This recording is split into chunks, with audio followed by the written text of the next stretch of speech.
Ladies and gentlemen, the Vice President and I are very pleased to welcome you to our press conference.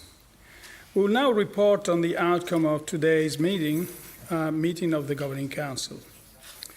Based on our regular economic and monetary analysis, we have conducted a thorough assessment of the economic and inflation outlook, also taking into account the latest staff macroeconomic projections for the euro area. As a result, the Governing Council took the following decisions in pursuit of its price stability mandate. First, as regards the key ECB interest rates, we decided to lower the interest rate on the deposit facility by 10 basis points to minus 0.50%. The interest rate on the main refinancing operations and the rate on the marginal lending facility will remain unchanged at the current levels of 0 and 0.25% respectively. We now expect the key ECB interest rates to remain at the present or lower levels until we have seen the inflation outlook robustly converge to a level sufficiently close to, but below 2%, within our projection horizon, and such convergence has been consistently reflected in underlying inflation dynamics. Second, the Governing Council decided to restart net purchases under its asset purchase program at a monthly pace of 20 billion euro as from November 1st. We expect them to run for as long as necessary to reinforce the accommodative impact of our policy rates and to end shortly before we start raising the key ECB interest rates. Third, we intend to continue reinvesting in full the principal payments from maturing securities purchased under the asset purchase program for an extended period of time past the date when we start raising the key ECB interest rates, and in any case for as long as necessary to maintain favorable liquidity conditions and an ample degree of monetary accommodation. Fourth, we decided to change the modalities of the new series of quarterly targeted longer-term refinancing operations, TLTRO III, to preserve favorable bank lending conditions, ensure the smooth transmission of monetary policy, and further support the accommodative stance of monetary policy. The interest rate in each operation will now be set at the level of the average rate applied in the Eurosystem's main refinancing operations over the life of the respective TLTRO. For banks whose eligible net lending exceeds a benchmark, the rate applied in TLTRO III operations will be lower and can be as low as the average interest rate on the deposit facility prevailing over the life of the operation. The maturity of the operations will be extended from 2 to 3 years. Fifth, in order to support the bank-based transmission of monetary policy, the Governing Council decided to introduce a two-tier system for reserve remuneration, in which part of banks' holdings of excess liquidity will be exempt from the negative deposit facility rate. Separate press releases with further details of the measures taken by the Governing Council will be published this afternoon at 3:30 p.m.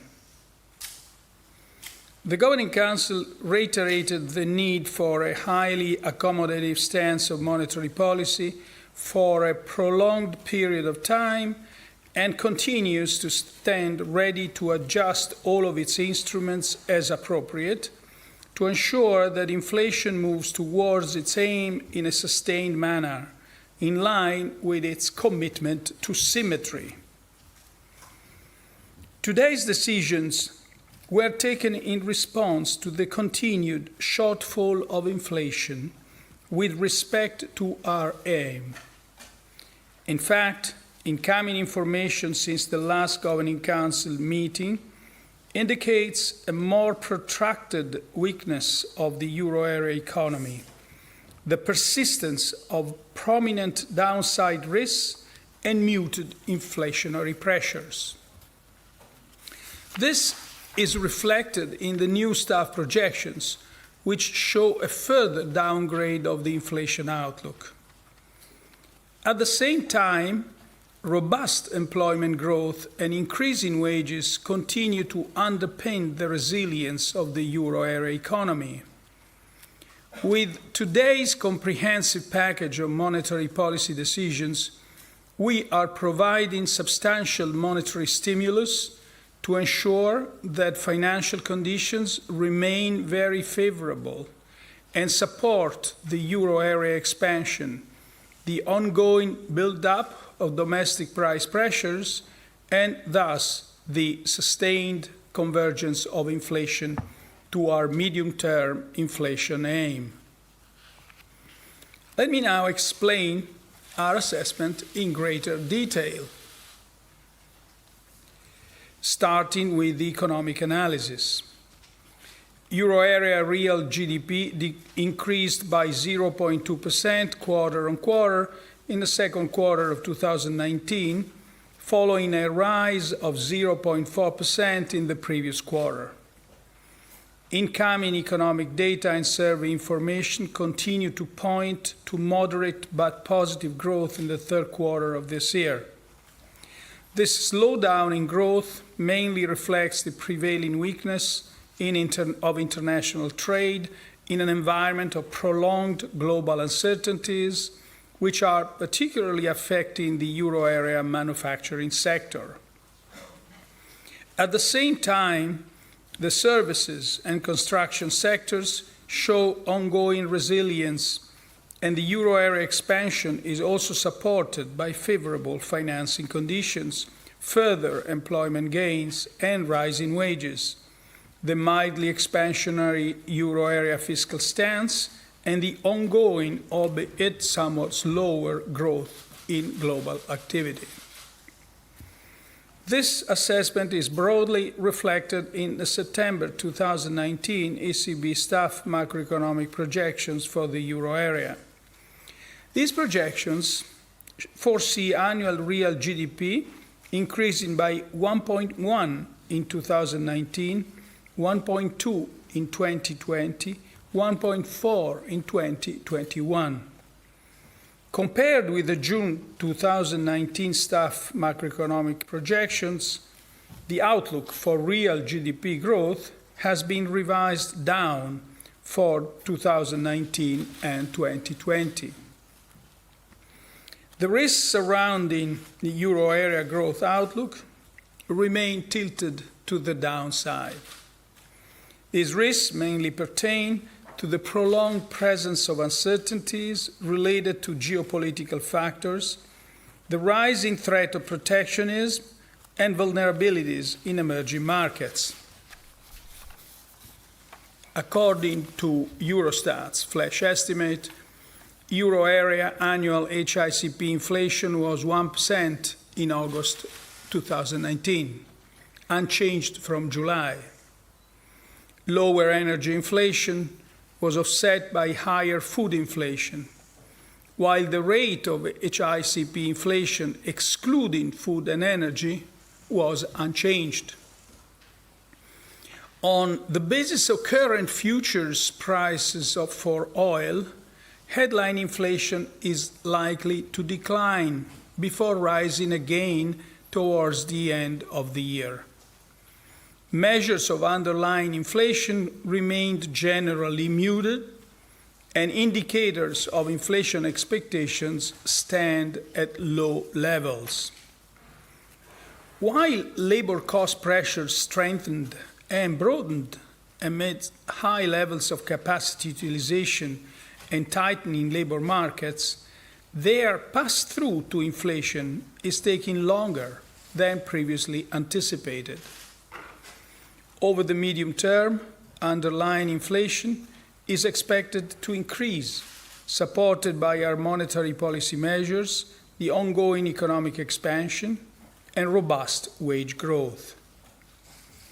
This assessment is also broadly reflected in the September 2019 ECB staff macroeconomic projections for the euro area, which foresee annual HICP inflation at 1.2 this year, 1 in 2020, and 1.5 in 2021.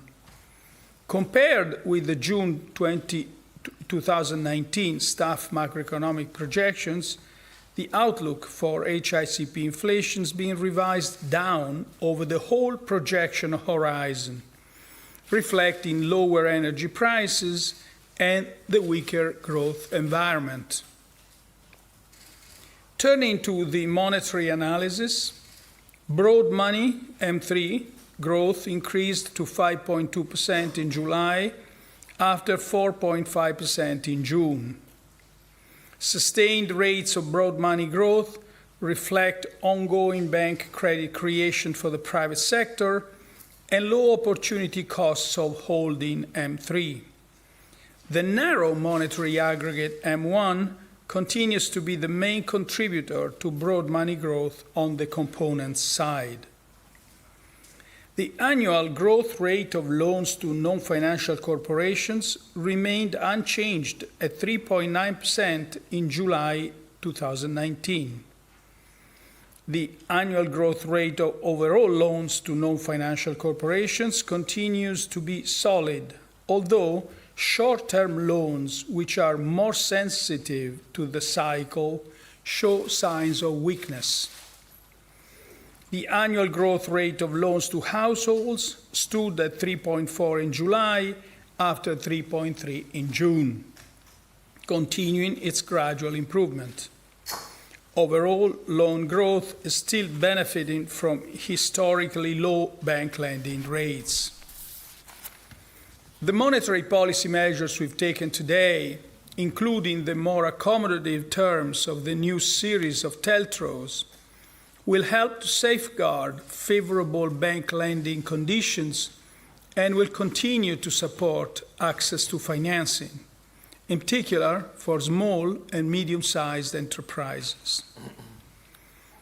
To sum up, a cross-check of the outcome of the economic analysis with the signals coming from the monetary analysis confirmed that an ample degree of monetary accommodation is still necessary for the continued sustained convergence of inflation to levels that are below but close to 2% over the medium term. In order to reap the full benefits from our monetary policy measures, other policy areas must contribute more decisively to raising the longer-term growth potential, supporting aggregate demand at the current juncture and reducing vulnerabilities. The implementation of structural policies in the euro area countries needs to be substantially stepped up to boost euro area productivity and growth potential, reduce structural unemployment, and increase resilience. The 2019 country-specific recommendations should serve as the relevant signpost. Regarding fiscal policies, the mildly expansionary euro area fiscal stance is currently providing some support to economic activity. In view of the weakening economic outlook and the continued prominence of downside risks, governments with fiscal space should act in an effective and timely manner. In countries where public debt is high, governments need to pursue prudent policies that will create the conditions for automatic stabilizers to operate freely. All countries should reinforce their efforts to achieve a more growth-friendly composition of public finances. Likewise, the transparent and consistent implementation of the European Union's fiscal and economic governance framework over time and across countries remains essential to bolster the resilience of the euro area economy. Improving the functioning of economic and monetary union remains a priority. The Governing Council welcomes the ongoing work and urges further specific and decisive steps to complete the banking union and the capital markets union. And now we are at your disposal for questions. Mr. Skolimowski. Piotr Skolimowski, Bloomberg. Good afternoon, Mr. President. Good afternoon. My first question would be about the dynamic in the room, because going into the meeting, we've seen quite a vocal opposition, especially to the restarting of the QE. So probably me and the others here would like to know how much support each of the instruments that were eventually adopted got, and whether how much support was there for it. My second question is specifically about your APP program, because it's effectively a program that's open-ended. It starts from November, which basically means you will end up buying bonds or assets for months or years. The question is, do you have the space to do it? Have you considered changing limits or adding other assets to the program? Thank you. Thank you. If I can, before giving you the sort of the chemistry of the meeting, let me just spend a word trying to explain what we have actually done. I think, as I kind of sketched in the introductory statements, there were three elements that prompted action. Along lines, by the way, that you would find in my Sintra speech. First of all, and again, if anything, after Sintra, the case became even stronger, because the protracted slowdown in the Eurozone economy is actually more marked than expected, and that's the first element. The second element is the persistence of downside risks of trade nature, but also geopolitical nature in the Eurozone. And by the way, our baseline scenario that actually contains the third reason for acting, namely the downward revision in projected inflation, with the inflation expectations at this low level and the current underlying inflation being muted. This baseline scenario is also relatively favorable because it doesn't contain the case of a hard Brexit, for example, the probability of which has gone up over recent time. And it doesn't contain some of the trade measures, trade escalation at least, some of the trade escalation that's taken place since August. So in this, with this relatively favorable baseline scenario, there was a downgrade in inflation and inflation expectations. And so that's over the whole horizon. And that's what prompted the measures we've taken. And let me just spend a word explaining them, and then I will answer your points more specifically. First of all, the lowering of the DFR, the deposit facility rate, together with the reinforced forward guidance, operates all throughout the yield curve, especially in the short and the medium-term segments. And then you see that there is a different forward guidance today. It's a strengthened state dependent. There is no more calendar dependence. And this should give a pretty good guidepost, pretty clear guidepost for rate expectations by linking our policy to more stringent conditions for the inflation outlook. Over our projection horizon, projected inflation will not only need now to converge, but also, as I think I read in the introductory statement, also stabilize around a level sufficiently close to but below 2%. The reference to levels sufficiently close to but below 2% signals that we want to see projected inflation to significantly increase from the current realized and projected inflation figures, which are well below the levels that we consider to be in line with our aim. Our guidance would remain forward-looking, but at the same time, it contains elements that protect us against the risk of overreacting to transitory shocks of inflation, as well as against forecast and measurement errors, as we would emphasize that convergence should be robust. That's important. And also important is the reference to underlying inflation that will have to increase to ensure that the pickup in inflation is backed by a sustained build-up of domestic price pressures. I think that's the explanation of the first few elements of today's decision. Now, I can also give you an explanation of why the restarting of the APP is appropriate, but we can defer this to the next question, perhaps. And let me now move to the other point. Your first question was about the chemistry of the meeting. First of all, let me start from one thing about there was unanimous consensus, namely that fiscal policy should become the main instrument. It's quite clear that in order to raise demand in an effective and timely, and that's, you've seen the language of the introductory statement after many years, I think, of being more or less the same about fiscal policy, now it's changed. And I think there was complete agreement about that. And if you see, also, if you compare what's happening in other jurisdictions where inflation rates are higher, and you look at monetary policies are broadly comparable in terms of easing capacity, you see that fiscal policy did play in these jurisdictions a much more active role than it played. And I'm talking now not only about this year, last year, I'm talking about the last 6-7 years. Almost all the things that you see in Europe, the creation of more than 11 million jobs over a short period of time, the recovery, the sustained growth for several quarters, were by and large produced by our monetary policy. There was very little else. Of course, there were structural reforms in some countries. So now it's high time, I think, for the fiscal policy to take charge.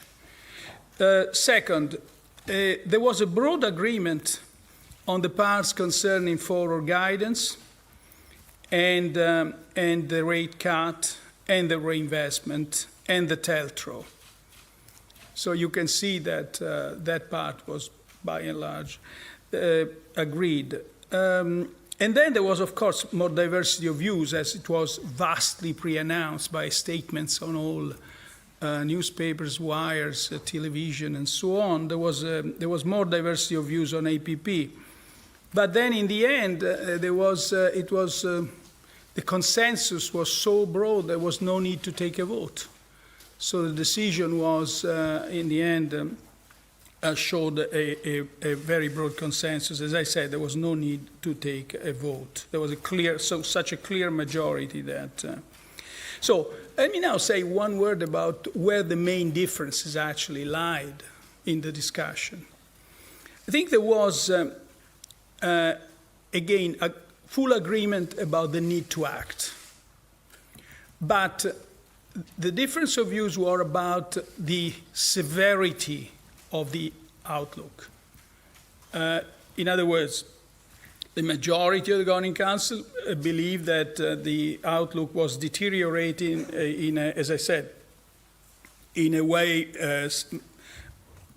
greater than expected, and the revision in the growth and inflation projections granted full action. Others viewed this deterioration with a little more caution. Second point was about the need to act now. As usual, you have always views that say, let's wait and see. and the Governing Council decided to act now this time. And the third is about the appropriateness of the APP. By the way, one reason also to act now concerns inflation expectations that we've seen, not only the ones that are now at low levels, but we see that inflation expectations are not de-anchoring, but are re-anchoring at levels between 0 and 1.5%, which is not our aim. That's why the Governing Council, in full consistency with its mandate, did decide to act now. And it's now, and the package is quite powerful, both in the short run but also in the long run, in designing action over the coming months. So the appropriateness of these instruments, because some think that the APP is appropriate only for risks of deflation. Others thought that the level of interest rates is already so low that it doesn't need action on the APP. But the majority of the Governing Council believed that action was warranted. And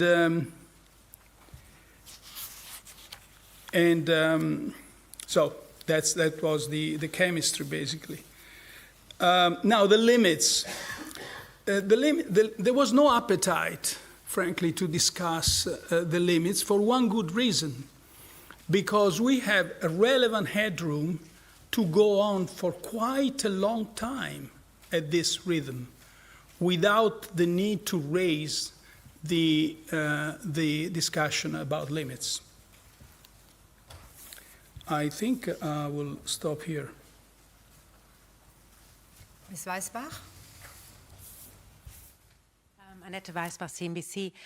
Let me take your point on the length of the program and also how long you think those measures are needed, because I think one of the surprising elements of the proposed package was that the APP comes in with an unlimited amount of time, right? So what are you expecting? How long does this need to prevail in order to really get inflation back to target? And in your experience, how much effort does the central bank need to do in order to re-anchor inflation back at where you want to have it? And then another question is, did you discuss also to move the marginal lending rate into negative territory?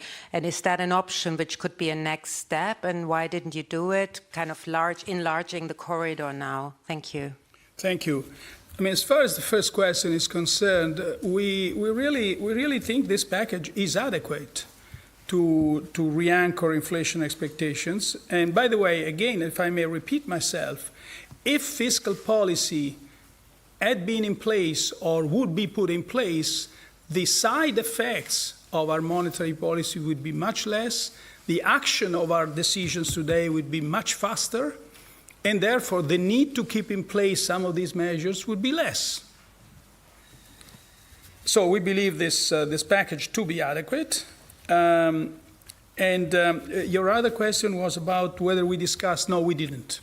We didn't discuss changing the marginal lending rates, no. Mr. Sims?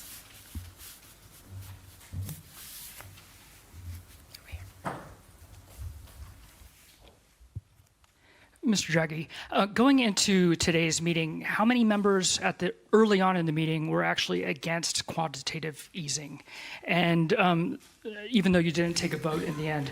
And did you also discuss higher amounts of monthly purchases before your final decision? I'm sorry, the answer is that I can't tell you the numbers. We never did it, we're not going to do it. Just to let you know that there was no need to take a vote, as I said, because there was such a significant majority. The second point is no, we didn't discuss it. Mr. Arnold?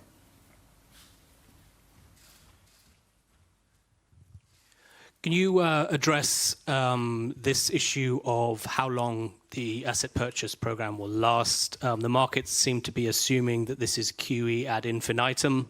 Can you also talk about the makeup of the QE, the type of assets that you're planning to purchase? And can you also talk about helicopter money?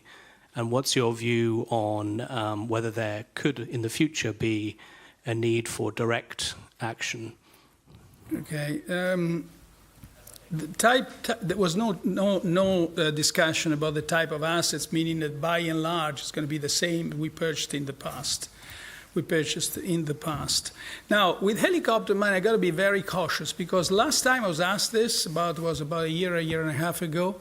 I said, well, maybe an interesting thing, but we haven't discussed. And immediately everybody said, oh, they are talking about this and studying. No, we are not talking. It's not been discussed.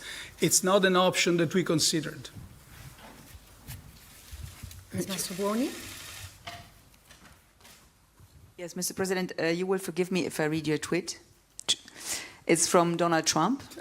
Yes, I've seen it. Yeah, some minutes ago. He tweeted like, European Central Bank acting quickly cuts rates 10 basis points. They are trying and succeeding in depreciating the euro against a very strong dollar, it's all capital letters, hurting US exports. And the Fed sits and sits and sits. They get paid to borrow money while we are paying interest. So I would like you maybe to comment this. And second, you know that in Germany there is a very strong discussion about banks and negative rates on deposits and their intention to transfer these negative rates on retail clients. I wanted to know if you have an opinion on this, and so that's my two questions. Thank you. Thank you. Now, the first question, I, in a sense, answered to the first question on the occasion of the first tweeter. And the answer is very simple. We have a mandate. We pursue price stability, and we don't target exchange rates, period. On negative rates, I think today I have said several times, negative rates have been a very positive experience in terms of stimulating growth, sustaining inflation. But it's quite clear, and I did say this several times, that they have side effects. And they have negative side effects. And it's not so much that we want to protect bank profits. That's certainly not our mandate. But it's that we want to protect the smooth transmission of the lending channel. We should never forget that the European economy is a bank-based economy, that lending goes through banks. And we want to protect the transmission of our monetary policy through the lending channels. And I think that's the philosophy behind the tiering measures, the mitigating measures that we have discussed and approved today. Thank you. Mr. Stumpf? Hi, Mr. President. I would like to know the different options that the Eurosystem committees that were tasked to brought to the Governing Council. Thank you. I'm sorry? Which different options, I mean, besides the one adopted? I think we don't discuss, by the way, when we have our discussions, we discuss the presentation of the chief economist, the proposal of the chief economist. And this proposal did not contain options. It was what I just read in the introductory statement, and I commented about. Thank you. Mr. Reino? Good afternoon, President Draghi. There is a growing consensus to change the rules of the Stability Pact, and the concern that pushed you to to restart a stimulus. Does this mean that you join this consensus? And second question, because the inflation expectation seems anchored to a different target of yours, would you support the view expressed also by your successor, Christine Lagarde, to review the inflation targets? Thanks. Thank you. No, we made the case for fiscal policy to sustain demand, and we're making the case, and we'll make this case on and on even more frequently in the coming future. We actually didn't discuss if you read, we didn't discuss the Stability Pact, and as a matter of fact, we have a sentence here that says exactly that the transparent and consistent implementation of the European Union's fiscal and economic governance framework over time and across countries remains essential to bolster the resilience of the euro area economy. Having said that, countries that have fiscal space, and we say this, should act in an effective and timely manner, if I'm not mistaken. Let me see. Governments with fiscal pace should act in an effective and timely manner. Exactly. In view of the weakening economic outlook and the continued prominence of downside risks. In countries where public debt is high, governments need to pursue prudent policies that will create the conditions for automatic stabilizers to operate freely. So the Stability and Growth Pact discussion is essentially a discussion between member states and the Commission. And these are the statements that we can make today. Now, the other question was about? Oh, no. The other question is whether we can... this, again, it was a question that has been asked many times, you can imagine, over these years. And by the way, you have two different camps here. The ones who say, listen, given that you are still kind of far from, say, 1.9, whatever is our aim, why don't you cheerfully and happily accept 1% as an objective so you can claim victory? Now, that is an issue that we always rejected. There is another camp that says, if you raise your objective to 4%, people will believe you and their expectations will go up. I don't want to prejudge. By the way, all this will be the topic of the strategic review that the next president will carry out together with the Governing Council.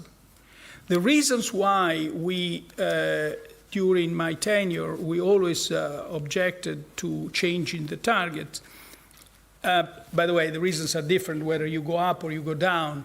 But there is one common reason, that when you change a target that you can't reach, the action is not very credible.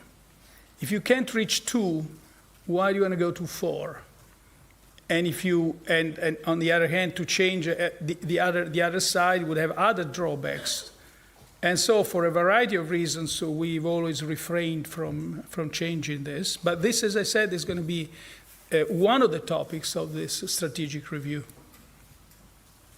Ms. Laird? Thank you. I've got two questions, Mr. Draghi. The first is the asset purchase program was a little bit more hawkish than private economists expected. Your forward guidance was a little bit more dovish. Is that aimed at giving your successor maximum flexibility, including on rejigging or reconsidering any kind of purchase limits? The second question, if you'll forgive me, if we could go back to the tweeter-in-chief.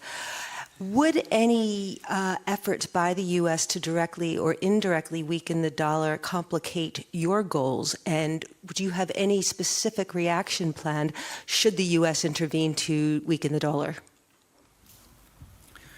The answer to the first question is that we take our decisions really not with the idea of creating a kind of a ground for my successor, but we've taken our decisions, as I said at the beginning, on the basis of objective elements that have to do with the weakening of the economic outlook, a weakening that is more serious than expected, and with the revision in the inflation projections, and with the persistence of uncertainty. So these are the elements at the basis of our decisions today.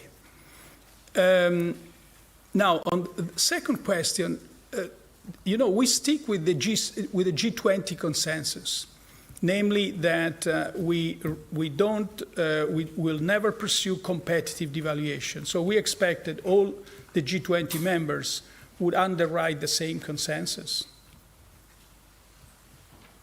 Mr. Wiebe?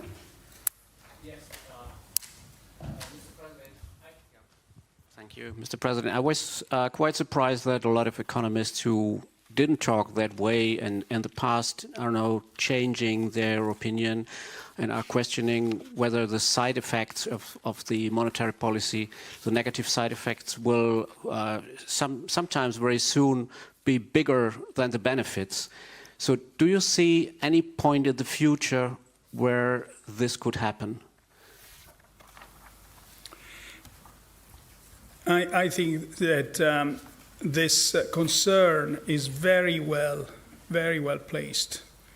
I think we should be aware of the side effects of our policies, be there interest rates or asset purchases, and we are monitoring. We are closely monitoring the side effects. The Vice President, through its Financial Stability Action, is closely monitoring all these effects.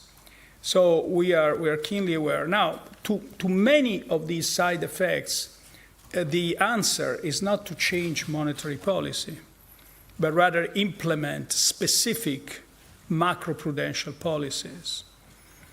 But as I said, this is it's been a constant point of action, constant point of concern. Ms. Boufaki?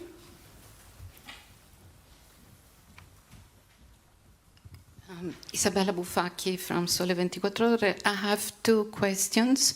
One is on one of the actions today on TLTROs, because there has been, I think, more than the market expected.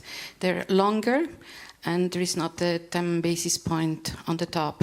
And this is even before the TLTROs are in place. So is there a worry, preoccupation that loans are not really going to, especially SMEs? And then my second question is on this statement on effective and timely manner for government with fiscal space.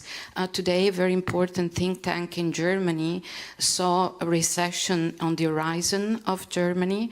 And what is your view on the risk of recession? And do you think that a country should act before it has a recession rather than wait to have it to change the fiscal policy? Thank you. Thank you. Well, when we approved, the first question is about TLTROs.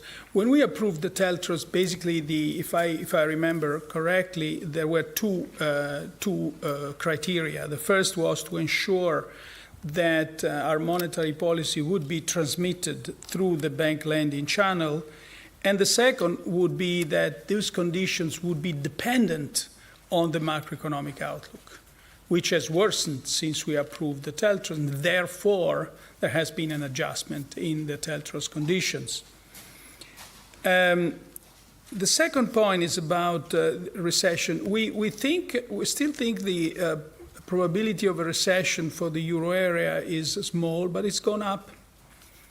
But still, we believe it's still a small probability. While with respect to Germany as such, well, we've seen today two business cycles institutes saying that it's either a recession already, or they foresee a clear recession, or it's about to get into a recession. I'm not, and so that's a case, but that's a case for timely and effective action on the fiscal policy side.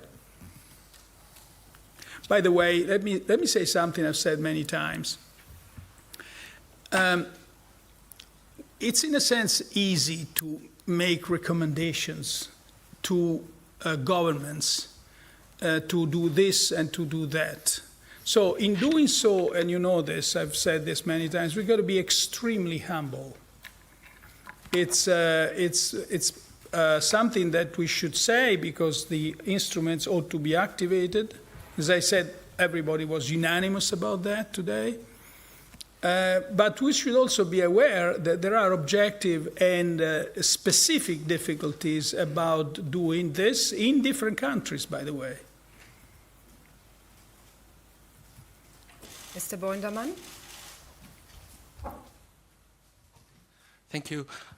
This is a follow-up question to one of the questions of my colleagues about negative side effects. Your proposed successor, Christine Lagarde, also said in the European Parliament she wants to look more closer at the concerns of citizens about the negative side effects of the ECB's accommodative monetary policy.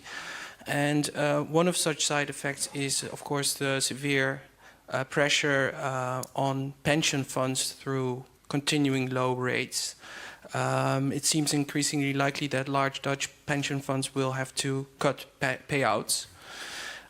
So were the pension funds discussed at the meeting today, and is there, in your view, a risk that monetary policy actually harms demand, since people will have less money in their pockets? Thank you. Thank you. The answer to the last point is no. We haven't seen that. But we certainly are very concerned about the pension and the related services industry, and certainly this is one of the side effects. Having said that, it's quite clear that to the extent that negative rates prompt or speed up the recovery, they will also benefit pension funds and insurance companies. So, and the main point here is really negative rates are necessary instrument of monetary policy, and this is what the Governing Council has stated now for quite a long time.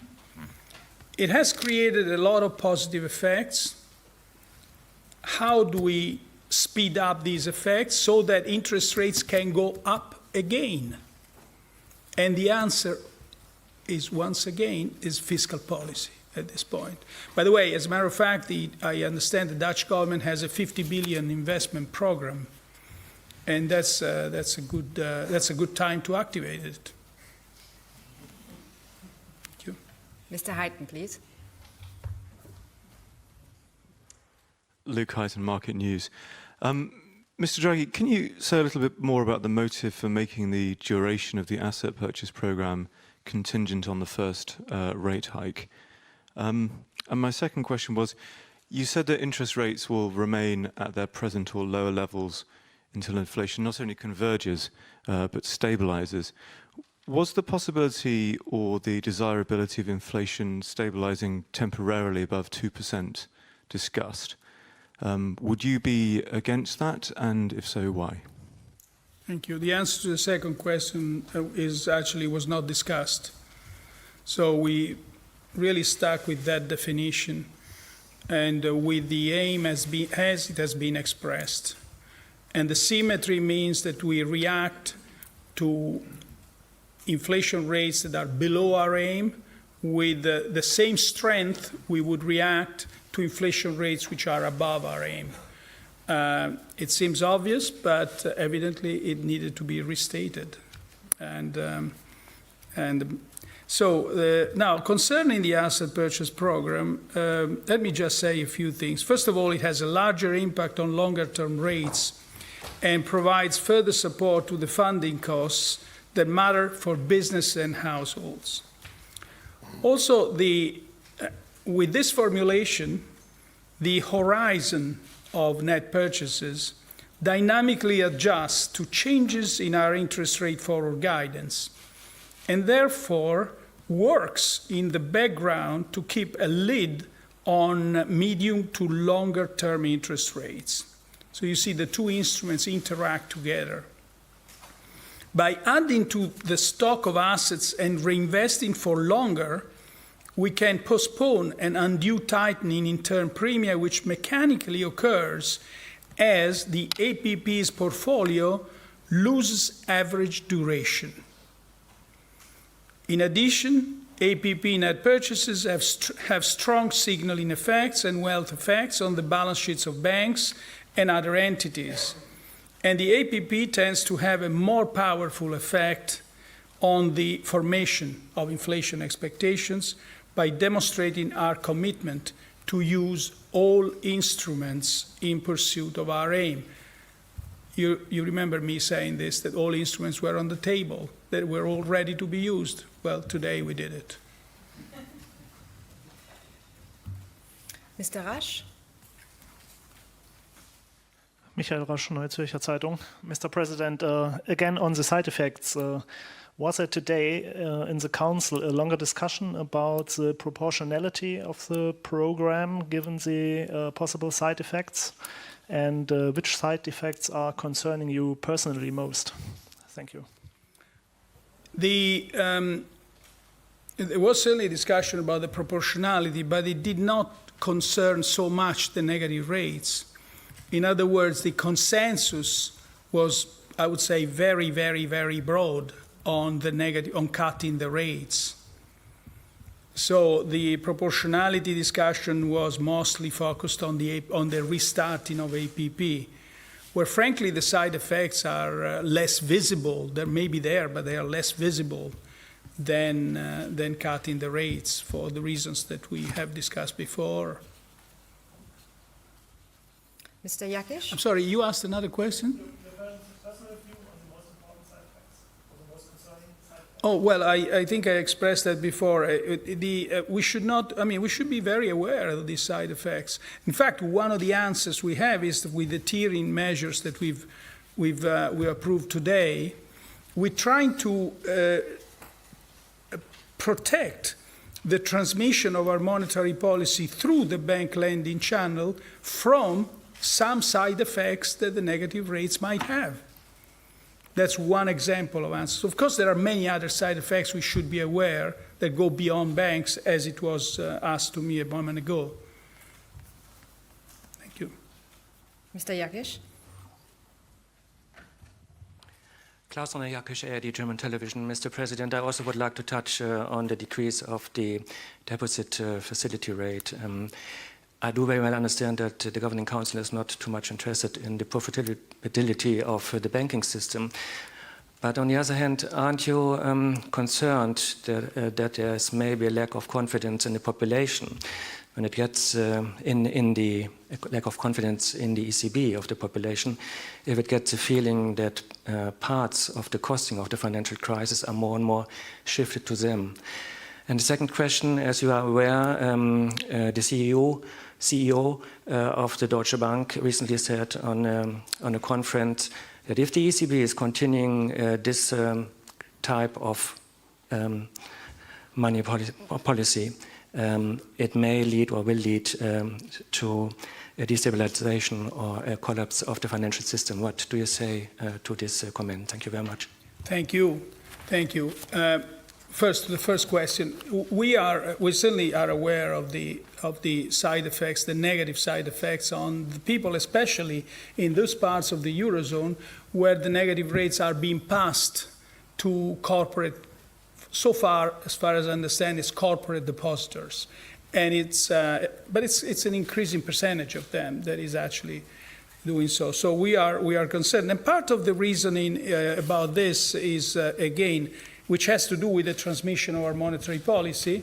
Part of the reasons why we approved the tiering measures today, the mitigating measures, is also to try to soften, to reduce this transfer of costs to the borrowers. But we should be ultimately confident that with the recovery and the restarting of the anchoring of the inflation to our aim, the interest rates will go up at that point. People should explain that negative interest rates are a necessity, and that's very important. And I think the trust in the ECB ultimately will be based on whether it's delivered on its mandate of price stability or not. It has delivered on a variety of fronts. As I said before, more than 11 million jobs being created in a few years. And I'm pretty sure, and the German citizens certainly benefited from the ECB monetary policy for a long time and quite significantly.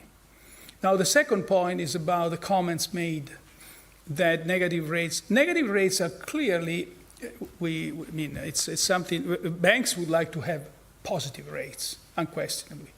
So whenever they have negative rates, they don't like it.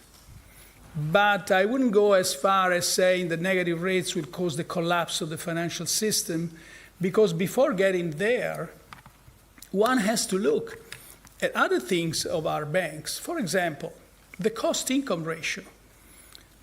Many of our banks have cost-income ratios which are completely way off any average indicator, both in Europe and even more so in the world, if compared with other banks in the other parts of the world. There are certain structural weaknesses in the banking sector, more pronounced in certain parts of the Eurozone than in others. I think these sort of considerations affect much more than negative rates, banks' profitability, banks' capacity to lend. The necessity to adjust the business model to the digitalization, to the changes in technology, is something much more compelling than being angry about negative rates. Thank you. Mr. Pellino?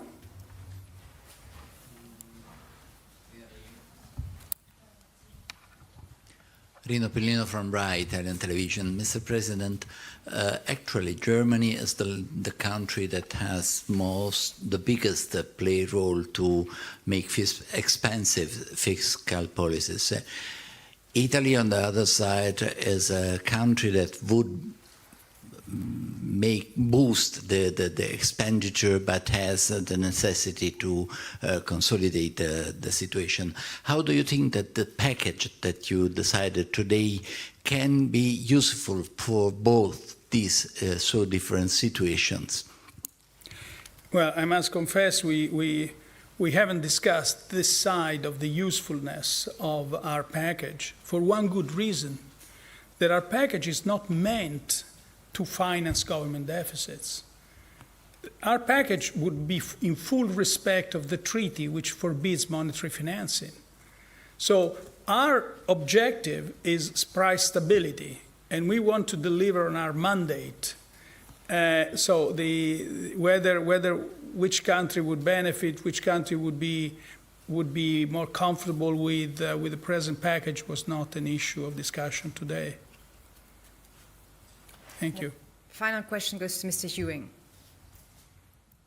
Thank you, Jack Ewing, New York Times. Two questions, one on fiscal policy. You've obviously put a lot of emphasis on that today. Are you maybe sending a message to governments that it's their time to step up to the plate and the ECB is not going to come to the rescue forever?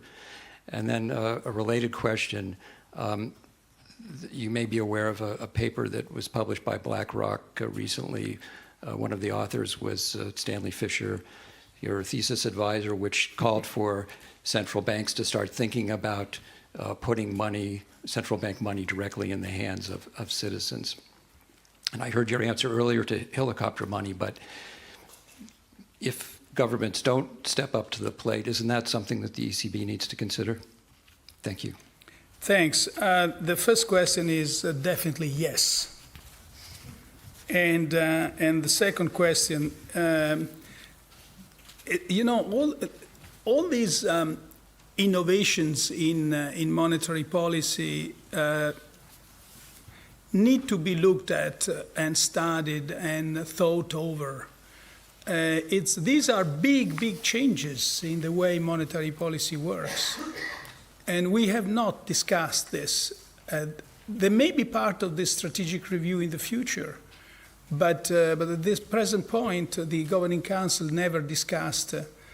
You've seen how cautious we've been in and by the way, and in the end, we decided not to change the inflation target for many years.